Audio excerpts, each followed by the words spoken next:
여러분 이런 말 들어보셨나요? 노후엔 공기 좋고 조용한 시골이 좋다. 자식 근처에 살아야 안전하다. 큰 집이 여유로운 노후를 만든다. 저도 그렇게 믿었습니다.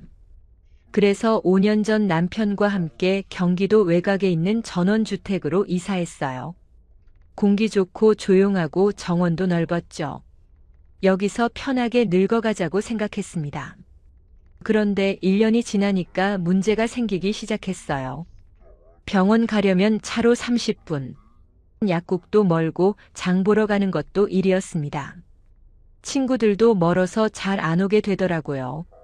그러다 남편이 넘어져서 다쳤을 때 정말 무서웠어요. 119를 불렀는데 도착하는데 40분이나 걸렸습니다. 그 순간 깨달았어요. 아, 우리 집이 문제구나. 낭만적인 집이 아니라 위험한 집이었구나. 오늘 이 이야기를 끝까지 들으시면 3가지를 알게 되실 겁니다. 첫째, 노후에 편해 보이지만 실제로는 위험한 집이 어떤 집인지 분명히 알게 됩니다. 둘째, 요양원에 가기 전에 집에서 오랫동안 독립적으로 사는 조건이 무엇인지 알게 됩니다. 셋째, 지금 당장 우리 집 주소만으로 5분 안에 판단하는 체크법을 갖게 됩니다. 30분 후면 여러분은 내 집이 노후에 안전한 집인지 아닌지 스스로 판단할 수 있게 되실 거예요. 끝까지 함께 해주세요. 먼저 충격적인 사실부터 말씀드리겠습니다. 고독사는 특별한 사람에게만 생기는 일이 아닙니다. 2025년 보건복지부 조사 결과에 따르면 고독사 사망자는 3,924명으로 2020년 대비 약 20% 늘었습니다. 더 충격적인 건 고독사가 주택, 아파트, 원룸 등 주거지에서 89% 발생했다는 겁니다. 그리고 최초 발견자는 가족보다 임대인이나 경비원 같은 분들이 43%로 더 많았습니다. 이 통계가 무슨 의미인지 아세요? 자식이 옆에 있느냐보다 내가 사는 집이 고립을 막아주느냐가 훨씬 중요하다는 뜻입니다. 집에서 쓰러졌는데 가족이 아니라 경비원이 먼저 발견한다는 건 그만큼 가족도 매일 확인하기 어렵다는 거예요. 그러면 질문이 바뀌어야 합니다. 병원 옆에 살아야 하나요? 보다 더 중요한 질문은 내가 쓰러졌을 때 누가 이상하다고 알아챌 구조인가? 입니다. 즉, 노후의 집은 부동산이 아니라 안전망입니다. 저는 전원주택에서 2년을 살다가 다시 도시로 돌아왔습니다. 지금은 작지만 병원도 가깝고 사람들도 자주 마주치는 아파트에 살아요. 그때 깨달았어요. 노후에 좋은 집은 큰 집이 아니라 고립되지 않는 집이라는 걸요. 이제부터 노후에 절대 피해야 할 집 3가지를 말씀드리겠습니다. 혹시 여러분 집이 이런 곳은 아닌지 확인해 보세요. 첫째, 낭만으로 선택한 외딴 전원형 주거입니다. 공기 좋고 조용한 건 맞습니다. 정원도 넓고 전망도 좋죠. 그런데 노후의 현실은 다릅니다. 병원, 약국, 장보기 교통이 멀어지는 순간부터 급격히 무너집니다. 제가 겪었으니까 압니다. 처음엔 차로 30분이면 되지라고 생각했어요. 그런데 나이가 들수록 운전이 부담스러워집니다. 비 오는 날 밤에 운전하는 게 무서워요. 그리고 누군가 다쳤을 때 30분은 생명을 좌우하는 시간입니다. 전원주택 사시는 분들 중에 건강하실 땐 좋다가 몸이 불편해지면 결국 도시로 다시 나오시는 분들 많아요. 그때는 선택이 아니라 어쩔 수 없이 나오는 거죠. 그게 더 힘듭니다. 둘째, 차 없으면 생활 불가인 교통 빈약 지역입니다. 70대 중반 이후 운전이 줄어들거나 면허를 반납하는 순간 집이 곧 감옥이 됩니다. 저희 친구 한 분이 경험하셨어요. 70대 후반에 운전을 그만두셨는데 그때부터 집에만 계시게 됐대요. 버스는 하루에 4번밖에 안 오고 택시는 부르기도 어렵고 결국 자식한테 계속 부탁해야 하는데 그것도 미안하고 내가 왜 이런 곳에 살았을까? 정말 많이 후회하신대요. 지금 자차로 다니시는 분들은 모르세요. 10년 후, 20년 후에도 운전할 수 있을 거라고 생각하시죠? 그런데 현실은 다릅니다. 나이가 들면 반사신경도 떨어지고 시력도 나빠지고 밤 운전은 정말 위험해집니다. 그때 가서 집을 바꾸는 건 너무 늦어요. 셋째, 자식 집이랑 10분 거리에 살면 너무 가까운 거리입니다. 이건 의외죠? 가까우면 좋은 거 아니냐고 생각하실 텐데요. 가까우면 의존이 생깁니다. 의존은 결국 서로의 부담이 됩니다. 부모는 부르기 미안해서 참는 삶이 되고 자식은 못 가면 죄책감이 됩니다. 제 친구 한 분은 딸 집 바로 옆 동에 사세요. 처음엔 좋았대요. 손주도 자주 보고. 그런데 시간이 지나니까 딸이 부담스러워하는 게 느껴진대요. 엄마 오늘 못 가요 하는 말에 서운하고, 딸은 딸대로 매번 가야 하나 부담스럽고, 결국 관계가 불편해졌어요. 자식과의 거리는 가까움이 아니라 서로 숨 쉴 수 있는 적정 거리가 핵심입니다. 30분에서 1시간 정도 거리가 딱 좋아요. 급할 땐 바로 올 수 있고 평소엔 각자 생활할 수 있는 거리요. 이 세 가지 혹시 여러분 집과 비슷하신가요? 전혀 아니라고요? 괜찮습니다. 그렇다면 지금부터 진지하게 생각해 보시면 됩니다. 건강할 때 옮기는 것과 몸이 불편해져서 어쩔 수 없이 옮기는 건 완전히 다릅니다. 선택권이 있을 때 준비하면 요양원이 종착지가 아니라 옵션이 됩니다. 그럼 반대로 노후의 끝까지 집에서 살 확률을 높이는 집의 조건 5가지는 무엇일까요? 이걸 알면 지금 당장 여러분의 집을 체크할 수 있어요. 첫째, 의료 접근성입니다. 그런데 여기서 중요한 건 대학병원 옆이 핵심이 아니라는 겁니다. 내과, 정형외과, 안과, 약국이 생활권에 있고 응급 이동이 쉬운 구조인지가 핵심입니다. 나이가 들면 큰 병보다 작은 병으로 자주 병원 갑니다. 혈압약, 당뇨약 받으러 가고, 무릎 아파서 정형외과 가고, 눈 검사하러 안과 가고, 이런 병원들이 가까이 있어야 해요. 걸어서 10분 아니면 버스 타고 10분 이 정도 거리요. 그리고 응급실은 차로 15분 이내가 좋습니다. 제가 남편 다쳤을 때 119가 집 도착까지 40분 걸렸던 경험이 있어서 이게 얼마나 중요한지 압니다. 15분과 40분은 생명을 좌우해요. 둘째, 계단턱이 없는 동선입니다. 집 밖 엘리베이터만이 아니라 집 안 화장실 턱, 현관턱이 노후엔 낙상 위험이 됩니다. 저희 어머니가 작년에 화장실 턱에 걸려 넘어지셨어요. 다행히 크게 다치진 않으셨는데 그 후로 화장실 가는 게 무섭다고 하세요. 턱 하나가 이렇게 큰 문제가 될 줄 몰랐어요. 지금 집을 보실 때 현관 들어가면서 턱이 있나요? 화장실 문턱이 있나요? 베란다 나가는데 턱이 있나요? 이런 것들 다 체크하세요. 지금은 아무렇지 않아도 70대 후반 80대 되면 이 작은 턱이 정말 위험합니다. 그리고 엘리베이터 있는 아파트가 좋아요. 계단으로 올라가는 빌라나 다세대는 나중에 정말 힘듭니다. 셋째, 걸어서 20분 생활권입니다. 시장이나 마트, 은행이나 우체국, 공원이나 산책로, 주민센터 같은 생활 인프라가 가까우면 매일 밖으로 나가게 되고 그게 건강을 지켜줍니다. 제가 지금 사는 아파트 주변엔 다 있어요.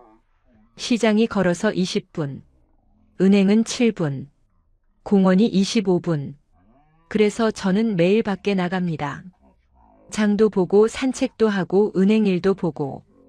그게 운동이 돼요. 그리고 사람들도 만나게 되고요. 전원주택에 살 때는 나가려면 차를 타야 했어요. 그러니까 귀찮아서 안 나가게 되더라고요. 일주일에 한두 번만 나가고 나머지는 집에만 있었어요.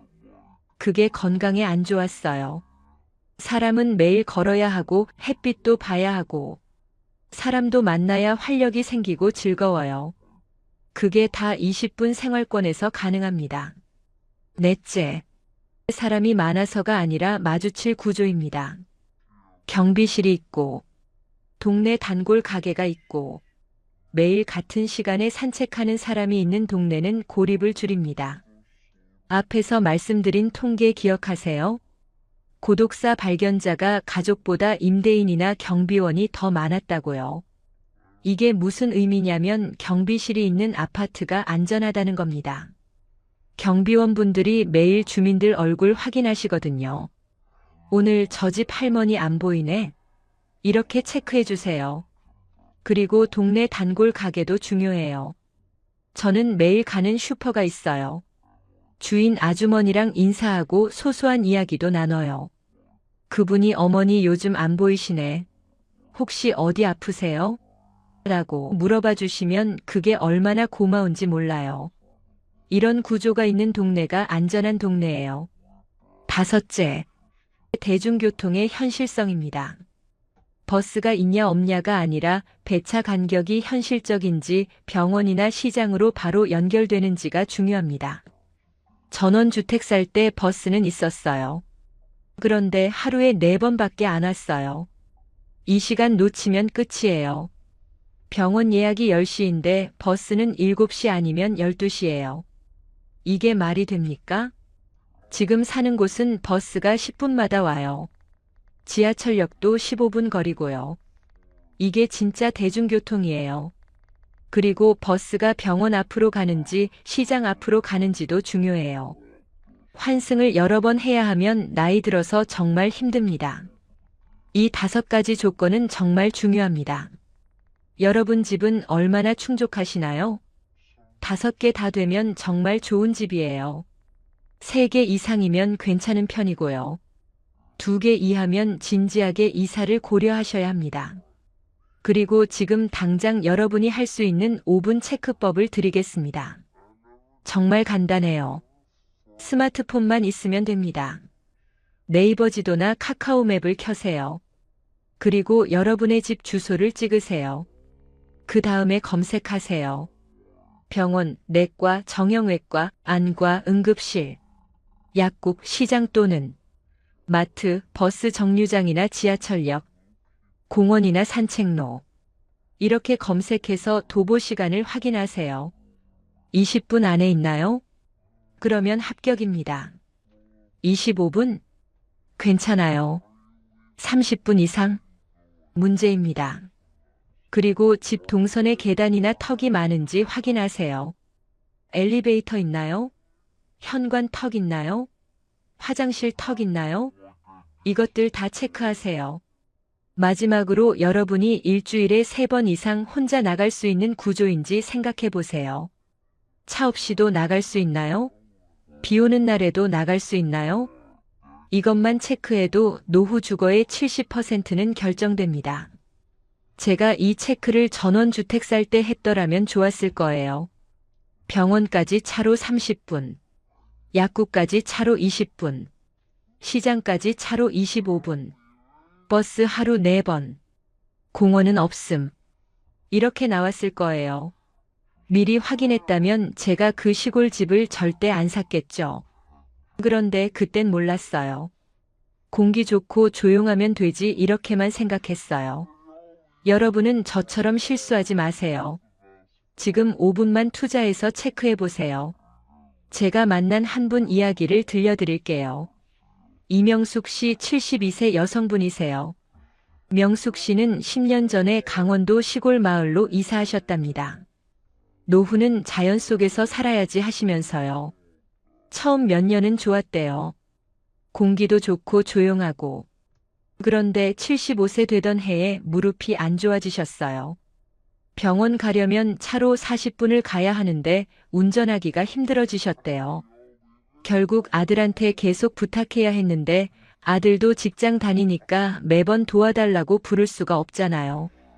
그러다 보니 병원을 자주 못 가게 되고 무릎은 점점 더 나빠졌습니다.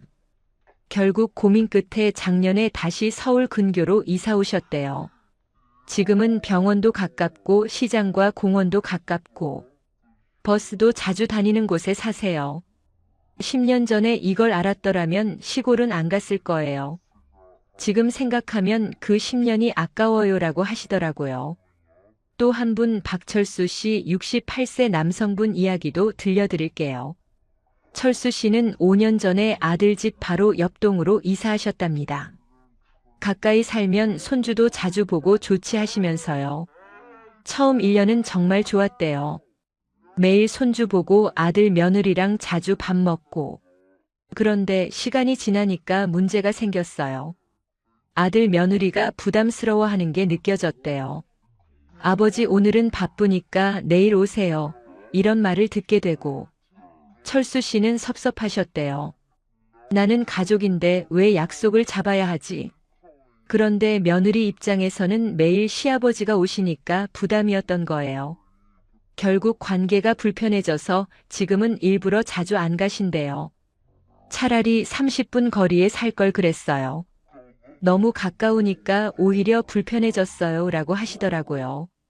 여러분, 이 두 분의 공통점이 뭔지 아세요?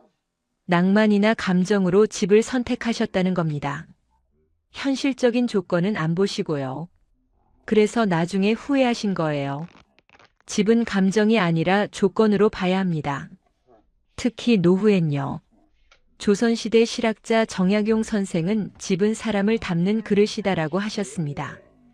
저는 이 말을 이렇게 이해해요. 집이 편하면 사람도 편하고 집이 불편하면 사람도 불편하다고요. 노후의 집은 더욱 그렇습니다. 집이 나를 지켜주는 구조인지 고립시키는 구조인지에 따라 노후의 질이 완전히 달라집니다. 마지막으로 한 가지만 꼭 기억하세요. 노후의 좋은 집은 비싼 집이 아니라 내가 스스로 살 수 있게 해주는 집입니다. 크고 멋진 집보다 작아도 안전한 집이 훨씬 낫습니다. 지금 건강할 때 옮기는 것과 몸이 불편해져서 어쩔 수 없이 옮기는 것은 완전히 다릅니다. 선택권이 있을 때 준비하면 요양원이 종착지가 아니라 옵션이 됩니다. 여러분의 노후는 어디에 사느냐보다 고립되지 않게 설계되어 있느냐가 결정합니다. 오늘부터 주소 검색 한 번만 해보세요. 우리 집이 노후에 안전한 집인지 5분만 체크해보세요. 병원, 약국, 시장, 버스 정류장, 공원이 걸어서 20분 안에 있나요? 집에 계단이나 턱은 없나요? 일주일에 3번 이상 혼자 나갈 수 있나요? 이것만 체크해도 됩니다. 그게 노후를 바꾸는 첫걸음입니다. 저는 지금 작지만 안전한 집에 살고 있어서 행복합니다. 큰 정원은 없지만 산책하기 좋은 공원이 가깝고, 전망은 안 좋지만 병원이 가깝고, 친구는 별로 없지만 동네 사람들을 자연스럽게 자주 만나요. 그게 저를 지켜줍니다. 여러분도 그런 집에 사시길 바랍니다. 오늘 이야기가 여러분께 조금이나마 도움이 되셨다면 구독과 좋아요로 함께 해주세요. 그리고 혹시 주변에 이 이야기가 필요한 분이 계시다면 부담 없이 카톡으로 공유해 주시면 감사하겠습니다. 여러분 한 분 한 분이 보내주시는 작은 응원과 격려가 제게는 정말 큰 힘이 되고 더 좋은 영상을 만들 수 있는 원동력이 됩니다. 여러분의 행복한 노후를 진심으로 응원합니다. 오늘부터 5분 체크 한번 해보세요. 그게 여러분 노후를 바꿀 겁니다. 항상 건강하시고 행복한 일만 가득하시길 바랍니다. 지금까지 황금 노후였습니다. 진심으로 감사드립니다.